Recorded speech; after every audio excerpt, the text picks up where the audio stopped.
Hola a todos, mi nombre es Guillermo Castaño. Soy psicobioterapeuta en descodificación psicobiológica, también conocido como biodescodificación, terapeuta en memorias transgeneracionales, estudio del árbol genealógico, sanación de memorias de los ancestros, también terapeuta en hipnosis clásica y ericksoniana, también formador en la nueva escuela del tarot, desde la visión jodorowskiana del tarot terapéutico, terapeuta en trastornos de la alimentación y sobrepeso, también terapeuta antiadicciones y guía de ceremonias de Temazcal del linaje tolteca. Les traigo aquí una masterclass breve pero intensa sobre el transgeneracional con enfoque en los duelos y los abortos. Esta clase en un inicio iba a ser un live por Instagram, pero por fallas de la señal se cortó 2 veces. Entonces preferí grabarla, empaquetarla aquí, subirla a YouTube para que ustedes lo puedan estudiar y tomar apuntes, que se los recomiendo mucho, porque cuando uno toma apuntes y escribe, no es que vaya a volver a revisar esos apuntes en algún momento si no está estudiando formalmente, pero sí se crean redes neuronales en el cerebro donde se capta la síntesis de lo que se está transmitiendo cuando uno va tomando sus propios apuntes. Tiene que ser apuntes a mano, no tipeados. El grafo es el que graba la información.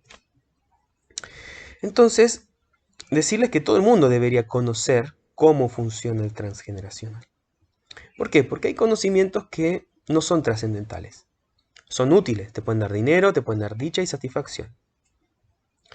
Estudias una carrera, no sé, como por ejemplo prevención de riesgos, y te gusta lo que haces y ganas dinero y todo muy bien. Pero hay conocimientos que son trascendentales, que deben ir transversalmente en la conciencia de todos. ¿Por qué? Primero, para no transmitir fallas, nudos y problemas a tu descendencia. Segundo, para poder comprender de dónde viene esta información que desde siempre te viene limitando.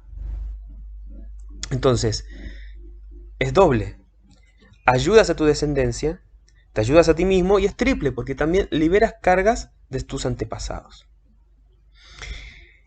Dicen los toltecas que al momento en el umbral de la muerte, todas las personas atraviesamos por una recapitulación. Es decir, todas las memorias emergen a la luz de la conciencia y se hace una comprensión sintética de todo eso para poder atravesar livianamente al otro lado. Es una recapitulación instantánea, espontánea. Pero ellos te dicen, ¿por qué esperar a la muerte para alivianarte? ¿Por qué no recapitulas durante la vida? Para que de esa manera puedas estar más liviano en vida y vivir una vida dichosa a esperar a morir para poder comprender las cosas.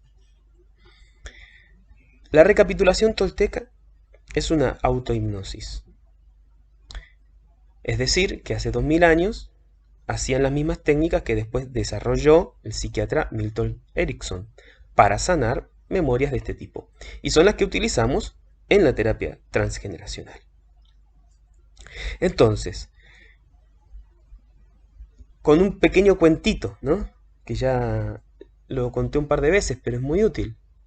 Comprender los conocimientos mundanos y los conocimientos trascendentales, que no quiere decir que uno sea mejor que otro, solo que hay que saber diferenciarlos y siempre contar con conocimientos trascendentales. Mullah Nasruddin, que es un personaje sufí, que es utilizado a veces como un genio, a veces como un idiota en las historias para poder transmitir conocimiento iniciático, en este caso es un barquero que está trasladando gente, vive de trasladar gente de una orilla del río al otro lado, pero que es un río muy grande, muy ancho. Entonces es una travesía de un par de horas prácticamente. Y un día llega un soberbio gramático a ser trasladado del otro lado del río. Y era un día nublado que amenazaba una tormenta. Mullah Nasruddin sube al gramático a la barcaza y empieza a remar. Y el gramático no paraba de hablar de lo que sabía y de sus conocimientos. Y Narodini estaba un poquito aburrido. En un momento el gramático le dice, ¿ha estudiado usted gramática? Y Mulá le dice, no. Déjeme decirle que usted ha perdido la mitad de su vida. Todo el mundo debería saber gramática. Bien. Mulá seguía remando y de repente ve que se viene una tormenta y empieza a soplar un viento fuerte y sabe que la barca probablemente se vaya a dar vuelta con la tormenta que se avecina. Entonces, con los ojos abiertos, medio desesperado, Mulá le dice, ¿sabe usted nadar?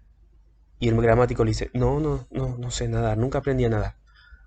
Déjeme decirle que usted perdió toda su vida. Entonces, tengamos conocimientos mundanos que nos sirven en el mundo para nuestra dicha, nuestra realización profesional, etc. Pero tengamos conocimientos trascendentales que nos sirven para atravesar el umbral de la muerte con el corazón liviano y dejando libres a nuestros descendientes. Bien, para atravesar livianos tenemos que resolver nudos que nos son transmitidos. Entonces, primero, cuando vamos a estudiar el árbol, algunas nociones básicas del árbol. No vamos a ir a turistear el árbol. No es por ahí el camino porque es muy grande y nos vamos a perder. Vamos a partir de un problema, de un síntoma, de algo que no está resultando y que no hemos encontrado la causa original en nuestras emociones o en nuestras experiencias de vida o de la niñez, sino que sentimos que viene de más atrás, viene desde siempre. Y lo vemos reflejado además en la generación inmediatamente anterior. Pero a mi mamá o a mis tías también les pasa. Ya, entonces, partimos de un problema y vemos que hay un riel transgeneracional por menos de una generación. Si hay de una generación, hay de más. Entonces, para comprender cómo se transmite una memoria transgeneracional hay que comprender la noción del trauma.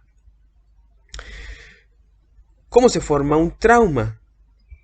Un trauma se forma mediante una percepción, un juicio, una emoción, un comando energético, una red neuronal y una cristalización. Lo voy a explicar. Primero con las ratitas. Se hizo un experimento científico donde a unas ratitas totalmente inocentes le daban granos de café. Iban las ratitas, comían café muy felices.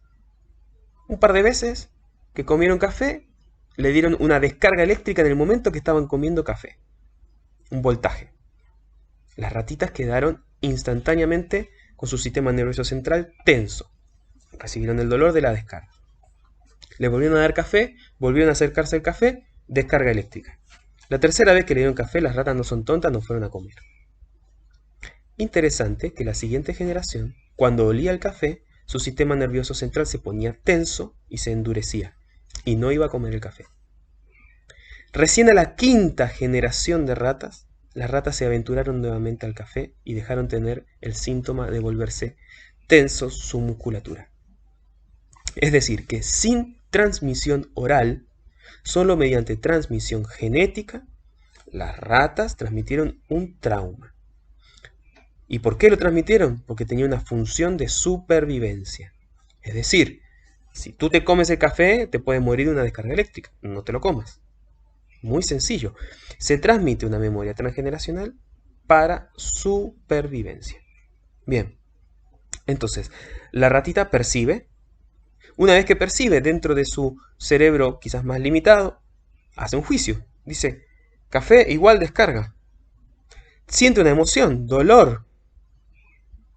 Un comando energético, no comas el café. Una red neuronal se graba. Café igual dolor. Y queda la imagen impresa.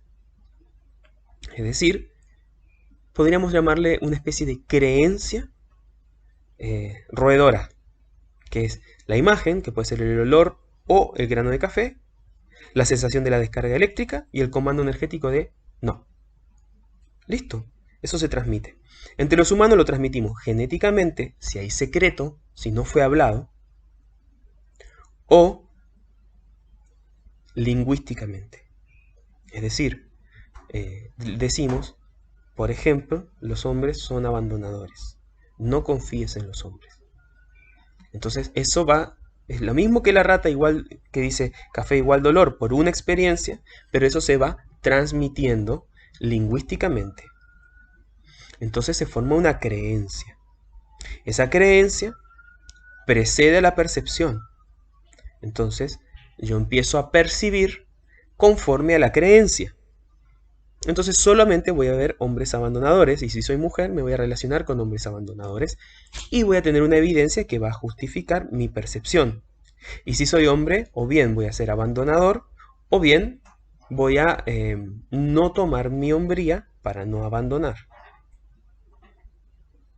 Voy a tratar de hacer una solución. Solución o repetición. Voy a oscilar porque estoy condicionado por la información transgeneracional. Entonces, ¿qué sucede? El inconsciente no distingue real de virtual. Los genes son modificados por el entorno. Y esto está estudiado por la neurociencia y por la genética. Los genes se abren o se cierran, los gametos se abren o se cierran, según la información que viene a la mitocondria a través del ARN que viene del mundo exterior, del entorno.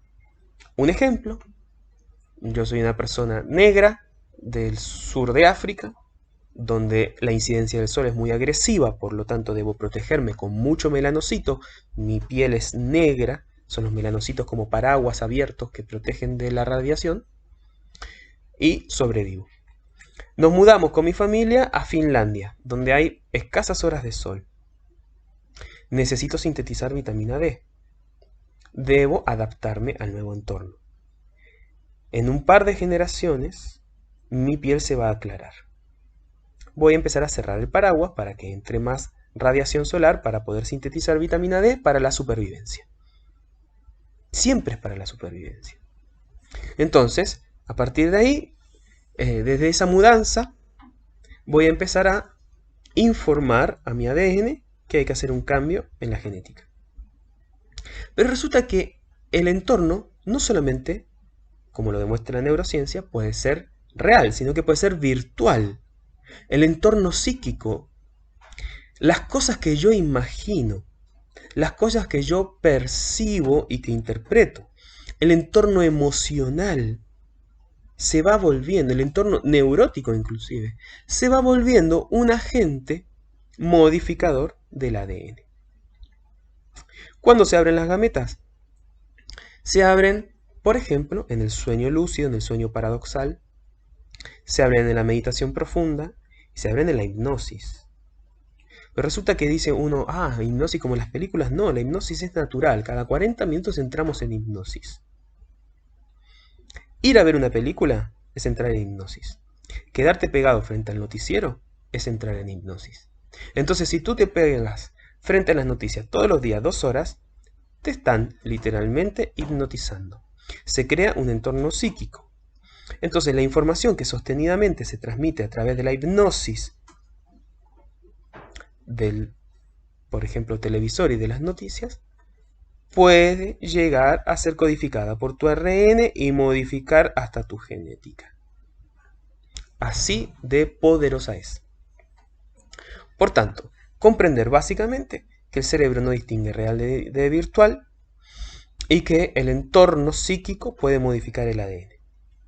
Entonces, si yo estoy en un trauma, en una autohipnosis sostenida de un problema, porque cuando uno tiene un problema no resuelto, uno está hipnotizado, autohipnotizado por el problema, y ese problema no tiene solución, yo lo voy a transmitir a mi ADN. Y a través de mi ADN lo voy a transmitir a mi descendencia. Y va a haber un descendiente que va a recibir ese programa. Programa del griego pro, antes, grama, escrito. Va a recibir eso escrito antes, es decir, esa codificación en mi ADN, y va a o bien repetir o bien solucionar. Pero ya sea solucionando o repitiendo, no es libre, hasta que lo hace consciente y puede elegir. Cuando elige tiene que solucionar, pero puede solucionar de manera mucho más simple que andar viviendo toda su vida en una reparación. Puedo tratar de solucionar viviendo toda mi vida reparando, eligiendo una profesión que no es la mía, pero estoy reparando algo, eligiendo un matrimonio que no es lo que me hace feliz, pero estoy reparando algo. O bien puedo hacer un proceso terapéutico consciente y puedo reparar muchísimo más rápido, en un par de sesiones. ¿Cómo reparo? Bueno, tenemos un apotema. ¿Qué es? Se los voy a leer. El presente se cambia en el futuro. El futuro se cambia en el pasado. El pasado se cambia en el presente. En la psique, el tiempo es una dimensión espacial. En la psique, el tiempo es una dimensión espacial. Todos los eventos vividos y por vivir en las múltiples líneas de tiempo, en las múltiples posibilidades, es como una telaraña espacial. Entonces, cuando la conciencia se desplaza por los eventos temporales, es como desplazarse en un espacio psíquico. Sería la cuarta dimensión también, como se le puede llamar. Es el espacio temporal. Entonces tú puedes ir a distintos eventos traumáticos de tu pasado y a distintos posibles futuros. Entonces, si yo estoy en el presente viviendo algo que no quiero, que no me gusta, yo tengo que ir al futuro, hacer un puente al futuro. A 3 días, a un año, lo que sea, visualizando el mejor futuro. Si yo no puedo sentir que me lo creo, si no puedo sentir que eso me lo encarno, quiere decir que hay un trauma en el pasado que tengo que ir a revisar. Entonces, el presente se cambia en el futuro. Si no es posible, tengo que ir a cambiar el futuro en el pasado. Y voy a la niñez, voy a la memoria gestacional, voy al transgeneracional, voy hasta el bisabuelo, donde sea, y ahí modifico la situación. Catarsis, llanto, comprensión, reparación, reintegración, recuperar al excluido, sanar la relación entre un víctima y un victimario, etc. Lo que sea que haya que hacer, lo hago ahí. Una vez que libero la masa energética del pasado, aquí en el presente, lo soluciono. Porque yo estoy en ese pasado, pero estoy aquí ahora, hablando con ese bisabuelo. O sea, el pasado se cambia en el presente. Una vez que libero eso, puedo hacer un puente al futuro y me lo creo, lo siento posible. Y si lo sostengo con actos a propósito, encarno una línea de tiempo que no hubiese podido encarnar de no haber sido para haber hecho este proceso terapéutico. Para el cerebro, real y virtual da lo mismo. Cierra tus ojos, imagínate a tu crush, a la persona que te gusta, y siente que te está besando. Te van a pasar cosas en tus emociones, en tu cuerpo. Cierra los ojos, imagina que saboreas tu fruta favorita, o un limón. Vas a salivar. Es decir, que lo que el cerebro imagina, el cuerpo lo toma como real. Entonces, de la misma manera, si tú te imaginas un miedo a futuro, algo que te da mucho miedo y que podría pasar, tu cuerpo se agita, se te va el apetito, se te cierra el estómago, te sudan las manos. Entonces, es virtual, pero el cerebro lo toma como real. Por eso funciona la terapia, por eso funciona lo que hacía Erickson y que nos enseñó, pero también lo hacían los toltecas hace 2000 años. Por eso funciona, por eso la autohipnosis o el proceso hipnótico, que en el fondo es una forma de insoniación, funciona. Entonces, ¿con quién estamos trabajando cuando trabajamos con los ancestros, cuando trabajamos con las memorias? Algunos dicen con las almas. Los más místicos dicen con las almas. Los más psicólogos dicen con un delirio. Y nosotros decimos una memoria genética. ¿Qué diferencia hay? Ninguna. Porque como Jung bien dijo, da igual. Lo importante es lo que tú haces con ello. Yo le llamo programa artificial psíquico autónomo. Es decir, algo escrito antes, que es artificial, cuya naturaleza es psíquica, pero que cree que existe. Es una huella de personalidad, una huella de energía, en definitiva, una huella de energía e información que se vuelve psíquicamente autónoma. Como por ejemplo, si vieron Matrix, Smith. Smith es creado por la Matrix, pero en algún momento se libera de la Matrix y se vuelve autónomo. Y existe, aunque sea artificial. Es un virus, o sea, una información que se replica. Bien, pero no se puede luchar contra esta información. Lo que hay que hacer es integrarla. Y mediante la terapia lo que hacemos es integrar. Entonces, hablemos del aborto. Para el inconsciente biológico, toda concepción cuenta. Por ende, si hay una pérdida o si hay un aborto natural o provocado, para el inconsciente biológico es un hijo más. Y hay un código en la psique familiar, en la psique sistémica, que es que existe el rango de hermandad. Entonces, todo aquel que encarna tiene una cierta prioridad sobre el siguiente. Por ende, si yo soy mujer, quedé embarazada, tuve un bebé y tuve un aborto espontáneo, y luego tuve un hijo, para la psique familiar y para mi inconsciente biológico, ese hijo que para todo el mundo en el consciente sería mi primer hijo, es mi segundo hijo.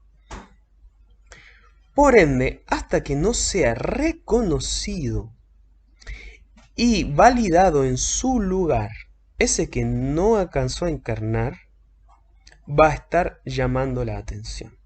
¿Cómo es posible? ¿Es el alma la que está llamando la atención? Volvemos a lo anterior. No lo sé. Yo digo que es un programa artificial psíquico autónomo. Pero da igual porque mueve energía en el inconsciente sistémico. Drena energía. Genera emociones.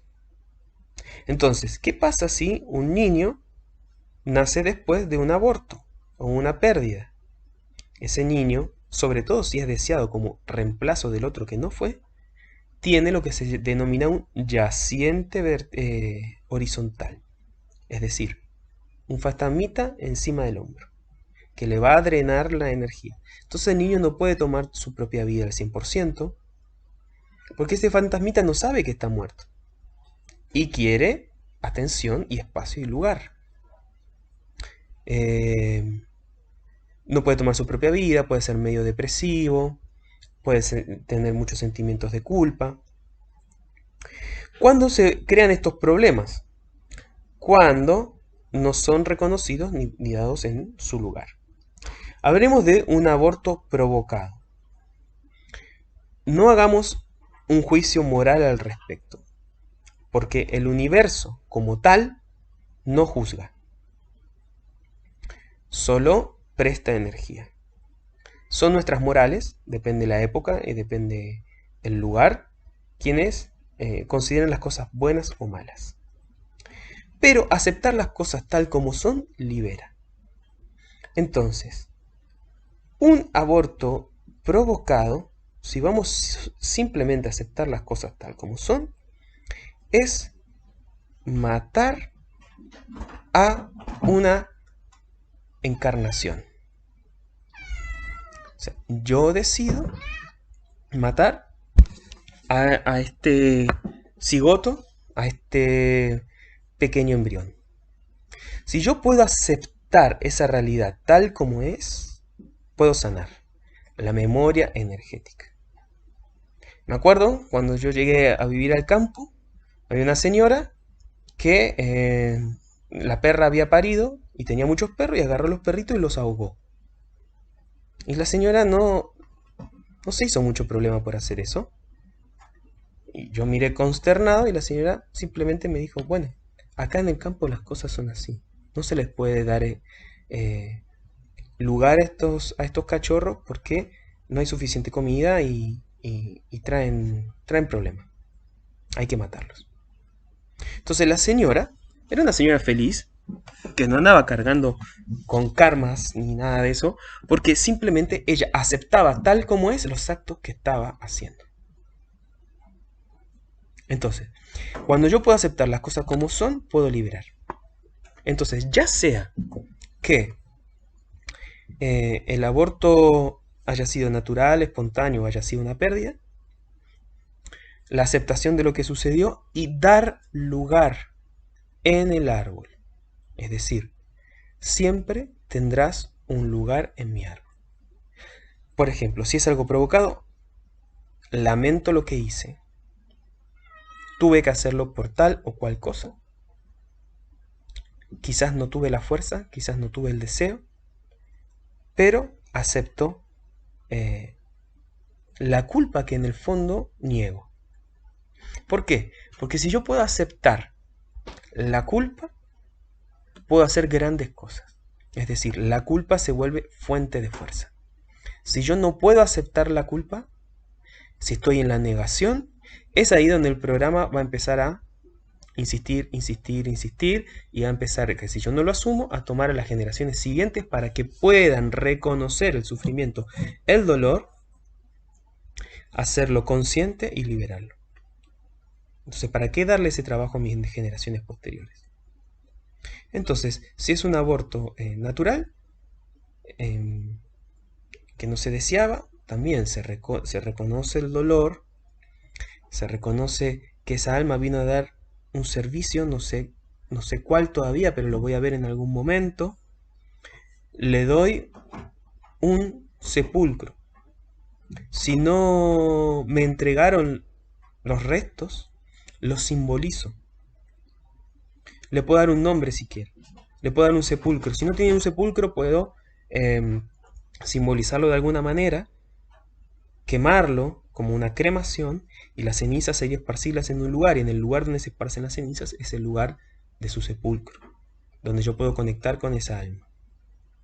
El inconsciente acepta la metáfora. Si yo al inconsciente no le doy una metáfora de cierre, para el inconsciente sigue abierto el proceso. Si yo no lo resuelvo y no lo asumo, se le endosa a un descendiente o un colateral, un primo, pero alguien va a tomar ese nudo porque el inconsciente familiar lo que busca siempre es solucionar, resolver, integrar. La negación atrapa. La ingenuidad atrapa. La inocencia, es que yo no sabía que tenía que hacer eso. Bueno, no importa, atrapa. Aceptar las cosas tal como son, libera. Reconocer la culpa se vuelve fuente de fuerza. Entonces, de esa manera es la mejor forma de gestionar. Si es muy difícil, hay que ir a terapia, porque hay que resolver lo que está ahí, que probablemente ya viene también de generaciones anteriores.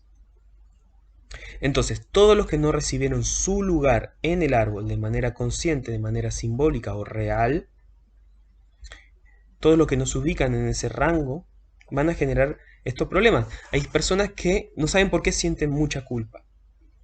Entonces, resulta que cuando tenía 10 años, su hermanita de 6 murió.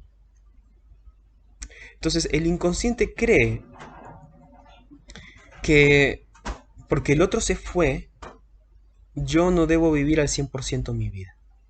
Y acá estamos hablando de no de alguien que murió antes, que lo tienes como yaciente, sino que alguien que murió después, pero que dejó un espacio.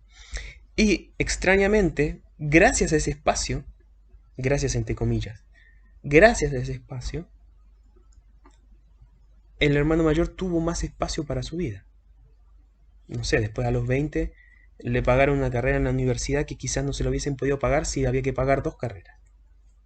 Entonces yo saboteo mi vida, saboteo mi éxito, porque por la muerte de un ser querido y cercano, de un hermano, yo tuve beneficios, más espacio, más cosas, más regalos, más posibilidades.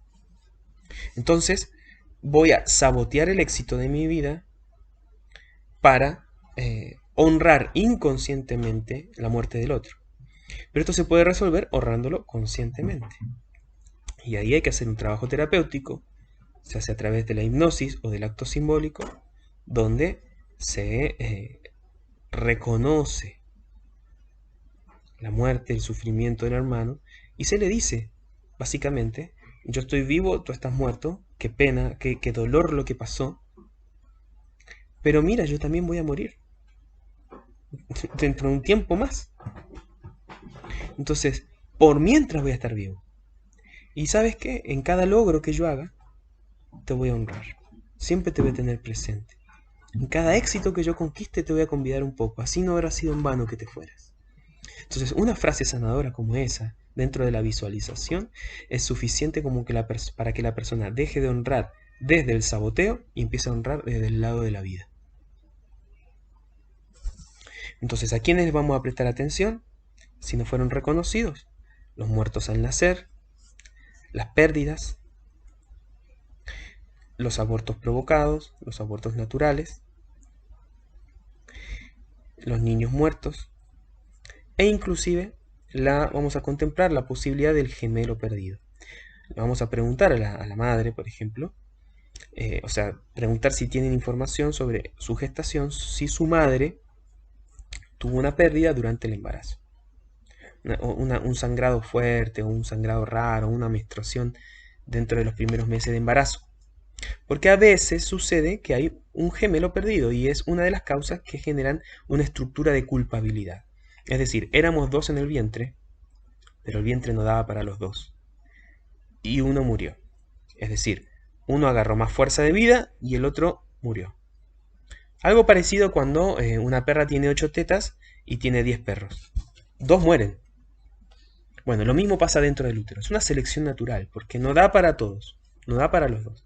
Pero ¿qué crea en la psique del que sobrevive?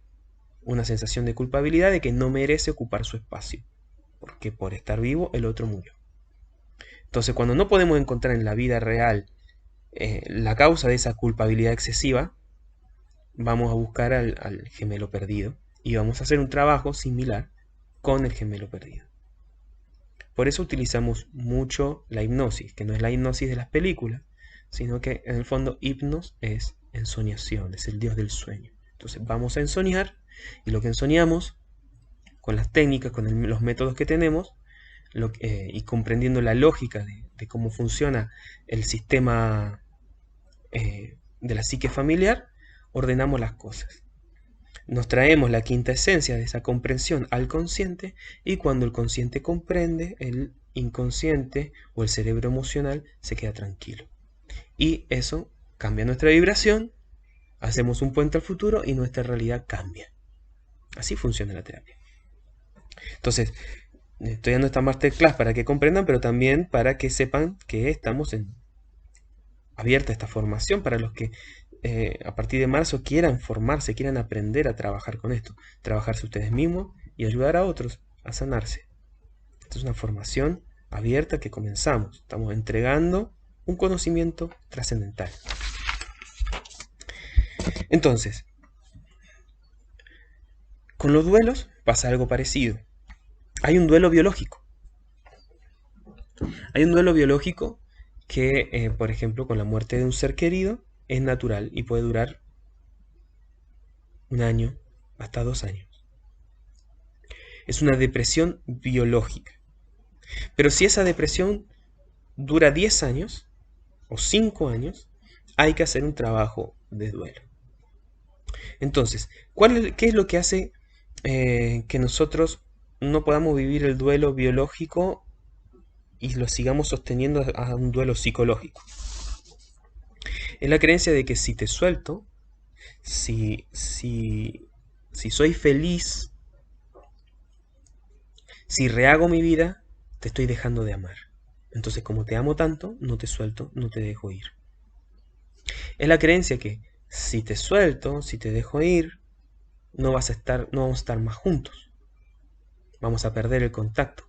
Por lo tanto, te mantengo aquí. Entonces, lo que hacemos básicamente, mediante la terapia de duelo, es hacer que la persona pueda disociar eso. Te puedo soltar, puedo ser feliz y amarte igual. Puedo amarte haciéndote vivir en mi corazón.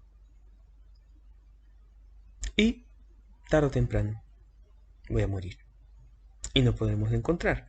Por mientras, vamos a dejar que tú estés en mi corazón y a través de lo que tú me quieras transmitir a mi corazón, yo lo aplicaré en la vida y en cada éxito y en cada cosa bonita que yo haga te honraré. Y así honro desde el lado de la vida. Si yo no hago esta solución, por ejemplo, con los niños que se han perdido o con inclusive pérdidas o abortos espontáneos, eh, puede suceder, por ejemplo, que no pueda concebir. O que si concibo le cargo toda la información del anterior al próximo. O sea, también le hago un daño. En los duelos de pareja o con los padres o con seres queridos, también tengo que comprender las etapas del duelo. Entonces, en la primera etapa va a ser un shock. Entonces pareciera como que no pasa nada y sigo funcionando. Luego va a haber una negación. Luego va a haber un proceso que se llama de la rabia al dolor y del dolor a la rabia. Luego voy a llegar a una justificación. Ah, sí, igual, está bien. Pasó por tal cosa, empiezo a justificar. Empieza el consciente a hacer el proceso. Y puedo atravesar una depresión natural. Luego llega un entendimiento, que es como tratar de crear una emoción desde el entender. Hasta que llega una comprensión, una posterior aceptación y una integración. Esto en un duelo, por ejemplo, de pareja puede llevar de 6 meses a un año. Con la muerte de un ser querido, de 1 año a 2 años. Una cosa, duelo de las relaciones, deberían durar 6 meses más o menos. Duelo de los vínculos, hasta 2 años. La diferencia entre una relación y un vínculo es la intensidad de lo que se intercambió. ¿Sí? Si es una pareja con la que tuve hijo, siempre va a ser vínculo. Siempre vamos a ser padres de un hijo. Pero si es una pareja con la que no tuve hijos y tampoco me casé y tampoco el vínculo fue tan intenso, entonces va a ser solamente una relación. Pero si es mi primer amor y la primera persona con la que tuve relaciones sexuales, va a ser un vínculo. Porque siempre va a ser la primera persona con la que tuve relaciones sexuales y la primera persona de la que me enamoré. Entonces se genera vinculación ahí. Hay que saber diferenciar una relación de una vinculación. Las vinculaciones son para siempre, aunque no me relacione con la persona. Los vínculos también hay que honrarlos. Y si es muerte de un vínculo, hay que ponerles también en su lugar. Honrar es dar su lugar, es reconocer que existe y dejar de sacarlo de la sombra de la negación. ¿Y a quién más hay que honrar, sobre todo en este proceso de duelos y de pérdidas? A las mujeres que han muerto en el parto. Hay una frase que dice hueso de santo. Cuídalo como hueso de santo. El hueso de santo, el origen de eso es el hueso, no es hueso de un santo, es hueso santo. Y es el hueso de la mujer que murió al parir. Para muchas culturas ancestrales, el hueso de la mujer que murió al parir es un hueso santo. Tiene mucha energía. ¿Por qué? Porque dio su vida para dar vida. Entonces, en los árboles muchas veces se borra esa memoria. Porque causó tanto dolor que no se quiere reconocer. No se quiere hablar de ello. Una manera de gestionar el sufrimiento es la negación y es borrar. Pero eso hace que se transmita. Por ende, si hay una muerte en el árbol hasta la cuarta, quinta generación de una mujer que murió al parir, hay que construir, y no fue honrada, hay que construirle un altar. Hay que reconocer su sufrimiento, el sufrimiento de los demás. Si el bebé murió, también hay que poner en el altar a ese bebé, darle su lugar y honrar. Y eso puede liberar memorias de repetición donde, por ejemplo, no se puede tomar la vida, o hay enfermedades, o hay suicidios, o inclusive hay infertilidad. Entonces, hay que aprender a recorrer el árbol, tal como dije, desde el síntoma, no como un turisteo, sino desde el síntoma. Ir hacia atrás, buscar. Y es liberador, es impresionante. Con algunas sesiones las cosas realmente cambian y nuestras generaciones, nuestros descendientes lo agradecen, nuestros ascendientes también, y podemos construir la vida que realmente queremos construir. Así que les invito a la formación, si les resuena, si les gusta este tipo de conocimiento trascendental y quieren aplicarlo en sus vidas y ayudar a otros a que lo apliquen en sus vidas.